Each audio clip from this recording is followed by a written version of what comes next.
So today we're going to go back to arithmetic, and now we're going to start doing series. You're going to need your calculator because there's some special keys on the calculator we're going to use today. So a sequence has a bunch of commas in it. It's like a list. A series has plus and minus signs between the terms because you're going to add them all up. And so a partial sum would be just adding up some of the numbers. An infinite sum would be adding up, obviously, an infinite amount of numbers. So an infinite sum is not, of course, always possible, and we'll get into that later, but today we'll be finding just a partial sum for some of these.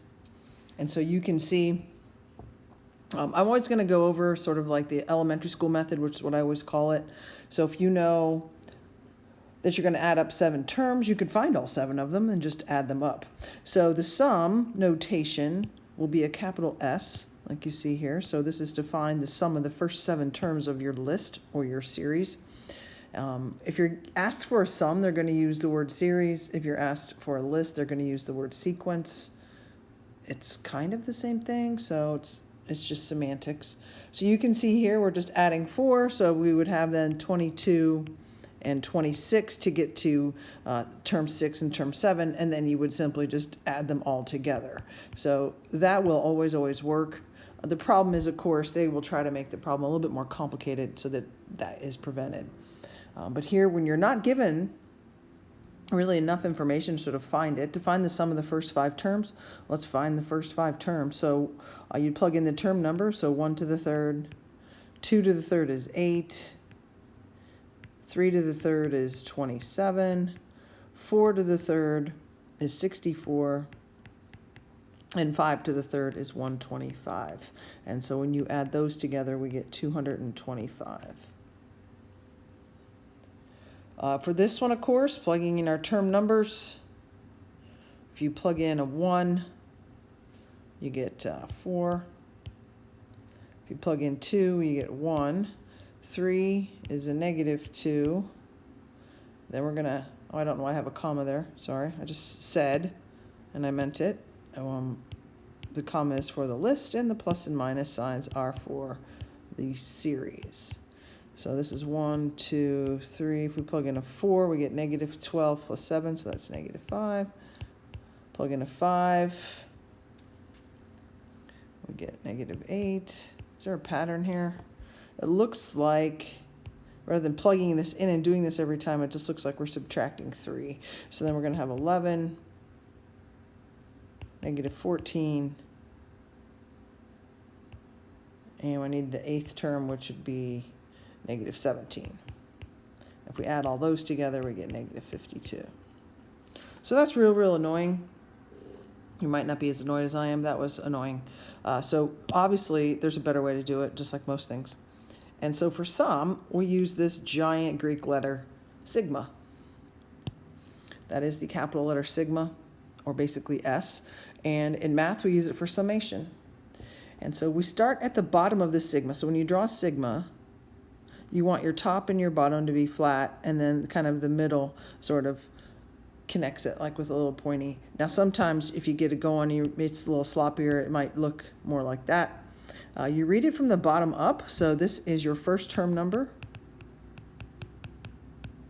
So this is what you would plug in. I'm going to plug in a 1, then a 2, then a 3, and then it stops at the top. So you read it from the bottom up. And then, of course, the 2n is the actual formula. So this is your explicit form. And so this kind of ties it all together. So you have a formula to find the explicit form for arithmetic. You have the formula for geometric as well. And it works kind of for all of that. Now the problem is going to be your calculator. I have done my best to sort of find all the different ways to put it into the calculator. Of course, the best way is if you have a more recent operating system, go to math, go down to 0, look for summation, and the sigma just pops up on the screen and you just fill it in. Now remember, your calculator likes X, so when you type this in, you'll have all the boxes to sort of fill in. You know, you'll have this box and this box and this box, and so you're going to want to start with x equals 1 and then put in the variable x. It's just going to be easier than trying to use n. I would just stick with X. That way you don't have to change the mode or anything. Now, there's two other ways this can go. The way you get to the sigma, if you don't have math 0, where it says summation, then you're going to have to go and do this next set. Second stat list. So second stat, which is second list. And then you're going to go, you kind of go all the way to the far right, and then you go over to math. That's where the sum is. Basically, we're trying to find the sum of a sequence. So then you have to go back to second stat, and then you kind of go to the middle column, and you go to ops 5, that's sequence. And then on the screen, you could have two different things. You could have sort of like a checklist where they ask you to put in all the things. It's just like a list. Hey, what's your first term? What's your last term? What's your pattern? What are you counting by? Or you have nothing. If you have nothing, then you're going to have to type it in what I have written here. Type in the rule, then the comma, X, because the calculator, even though the letter's in the rule, the calculator needs to know that X is the variable. So you do your rule, so 2X, comma, X, and then comma again, then your starting number, so the bottom number, another comma, and then the ending number, comma, and then a 1. So this 1 is your step. So the question, the very last question is, what are you counting by? So it needs to know that. It needs to know that that little 1 right there is what you're counting by. You're going to have to just try this and go for it. And honestly, the answer just sort of pops up on the screen. So let's try some and see if your calculator and you are getting along.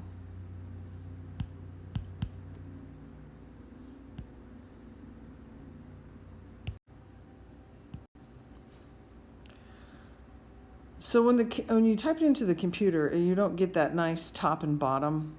It still works on the bottom up, and even though I've done on purpose to use different letters, when you put this in the calculator, you are going to have to use the X. I would suggest using X, just because it's the easiest variable to get to. And so you're going to have X equals 1, top would be the 14, and then you're going to have to use X plus 5. The calculator gives you the parentheses. All you have to do is type all that in there, and it just spits out the answer. So don't forget, those of you that have to fill in all the questions, you do have to hit the step. So you have to say the X, the comma, the sequence, the beginning, the ending, all with commas. The calculator loves the comma. And really, it doesn't matter what letter it starts with, a number rather. So you can see here we're starting with 2 and going to 8. You have complete control over that, so it doesn't have to start at 1. So it might not. Obviously, we're counting, so those numbers are going to be positive. And then for number 6, because this is a fraction, when you put this in the calculator, of course, make sure you do 3 to 8. We're still counting by ones. And switch all these to X's. So this should be an X, X, X. The calculator is going to give you a decimal. Go to math, make it switch back to a fraction. So 2021 over 560. Now we actually have a formula for this. So for those of you that just are now super frustrated, I hate my calculator, I hate that key on the calculator, I don't want to do it this way. We have a formula. So you have the option to do the sigma or the formula, which is kind of nice because the formula is not awful. So let me give you this formula, and I will always give this to you. So this can also be used in place of the sigma. So if you know you're going to use the sigma, then you're done. I don't have anything else to show you. If you're frustrated with the sigma notation and you think, I don't know how to do this, you can Google it. I found a lot of videos that showed it, or you can go ask Miss Giardina, Miss Thomas. They all know the calculator well, and they can help you. Or you can just use this formula. So you've got some options here. So for this one, n is the number of terms. Always so you just, so if you're trying to find the sum of the first 10, and n is 10. A sub 1, of course, is your first term. And then a sub n is your last term. So here we're not using what term number is, we're actually using the terms. So this requires a little bit of work up front, but then of course the formula is much easier than maybe typing all those commas and everything else in the calculator. So for this one, we need the 8th term because they're asking us to find the sum of the first 8. Well, in order to find the 8th term, there's a couple ways you can do it. You can just make your list. You have 4. Just make 4 more and find the 8th term. You can go ahead and write your a sub n formula. If you're going to do sigma, you need the a sub n formula. All right, we have a difference of 3, n minus 1. Our first term is a 7, so this is 3n minus 3 plus 7. So this is 3n plus 4. So if you're going to do sigma, it's sigma x goes from 1 to 8 of 3x plus 4. All right, so you do have some work to do in order to use the sigma. If you're not going to use the sigma, then we need to find the 8th term. So then we need to do a sub 8 is 3 times 8 plus 4. So 28. And then we plug it into the formula. So s sub 8 is equal to 8. That's right, that's your n. And then we're going to divide this by 2. The first one is 7, and the last one is 28. And then divide that by 2, multiplied by 8. And then this will give you 140. If you look at the paper, I don't know why I did the 18th sum. Sorry. It clearly says 8, but I went ahead and just did 18th, whatever.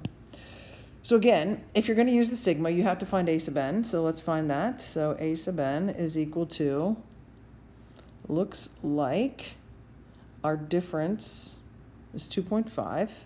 So we have 2.5 n minus 1. And then, of course, our first term is a negative 4. So we get 2.5n minus 6.5. We have the first term. We need the 21st term.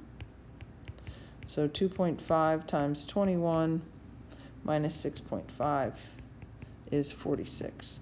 So the sum of the first 21st terms. Are you going to do sigma? Great. If not, then we have 21. First term is negative 4. The 21st term is 46. Divide that by 2. And so this is 21 times 21, or 441.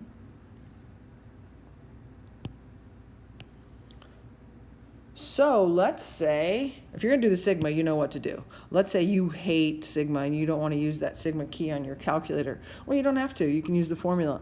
But you do have to find the first term and the 10th term, which is not easy, not hard to do at all, because you can just plug this in here. Here we would have 6 times 1, so this is a 7, and then we would have 6 times 10, so this is 61. So the sum of the first 10 terms would be 10 times 7 plus 61 divided by 2, which is 340. So you should be able to get that from the sigma key or get it from your formula. So again, lots of choices here. Or write out your whole list and add them all up. If it comes down to it, that's going to always work. So of course, now the story problem. We got training for a marathon. They ran 2.4 miles the first day, 2.55, and 2.7 on the third. This pattern continues. Find the total distance after 60 days. So your sigma would go from 1 to 60, and then you would need your a sub n. So we know that a sub n is equal to 0.15, that's our difference, and minus 1 plus 2.4.